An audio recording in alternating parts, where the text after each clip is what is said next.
पीकू लिखते हैं, प्रणाम गुरुदेव।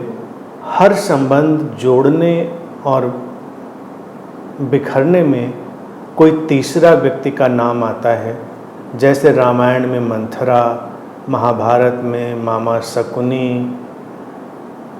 क्या संबंध में तीसरे व्यक्ति से सजग होना चाहिए? देखा जाए सब कुछ अस्तित्वगत भी है, कृपया कुछ कहें। बिल्कुल पीकू, ठीक समझा है। सब अस्तित्वगत तो है ही।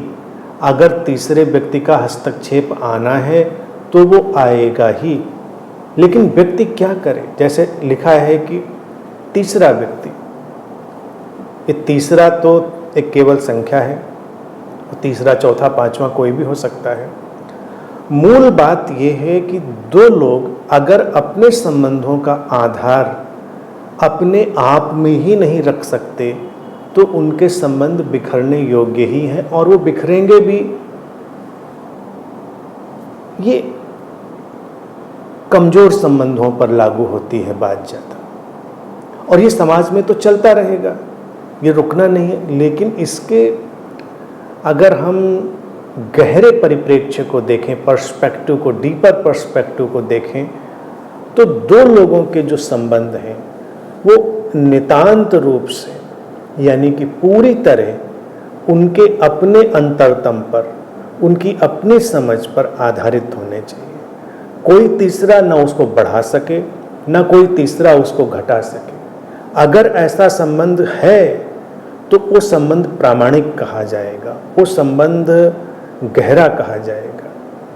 अब कोई आकर किसी के कान में कोई बात कह जाए कि ऐसा है, और संबंध बिखरने लगे। कोई आकर कह जाए कि नहीं, वो तो तुम्हारी बहुत प्रशंसा करते हैं तो तुम्हारे संबंध अच्छे होने लगे। तो इसमें कोई देखा जाए पोटेंशियल नहीं है, कोई दम नहीं है। तो इसलिए ये चलेगा तो जरूर, क्योंकि चलता ही आया है। तुमने जैसे उदाहरण दिए हैं रामायण महाभारत के, तो ऐसे उदाहरण तो चारों तरफ तुम्हें दिखाई ही देंगे।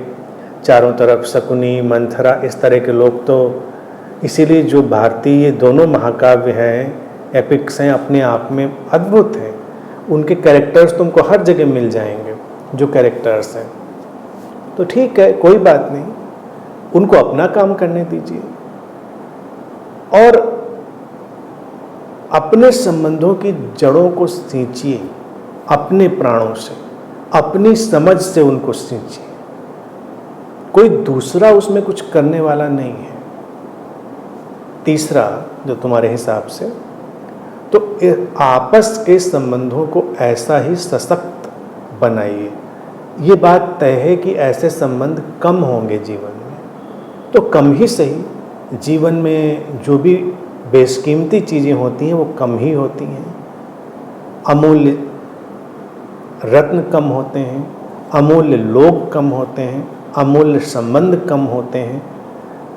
कम है कोई बात नहीं, लेकिन हैं तो गहरे और प्रामाणिक। तो अपने ऊपर ध्यान रखेंगे इस बात का, और संबंधों में तीसरे की भूमिका संदिग्ध ना हो, इसलिए आपस में संवाद होना चाहिए। संवाद एक सबसे बड़ा सेतु है।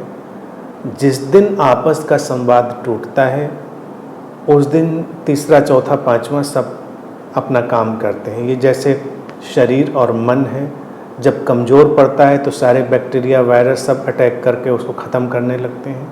वो है पहले से ही वातावरण में, हमारे शरीर में। ऐसे ही संबंधों का शरीर होता है, जो रिलेशनशिप्स की बॉडी होती है, वो भी ऐसी ही होती है। अगर तुमने ही उसे कमज़ोर बना दिया, और कमज़ोर बनती है वो संवाद और संवेदना के अभाव में। तो जितने बैक्टीरिया, वायरस बाहर के हैं, जो अनेक लोगों के रूप में भी होंगे और उस तरह के भी होंगे, वो सब आक्रमण करेंगे और उसको नष्ट कर देंगे। तो एक दूसरे की आँख में, एक दूसरे के लिए हमेशा सच्चे और प्रामाणिक रहें। इसके सिवा और कुछ आवश्यक नहीं।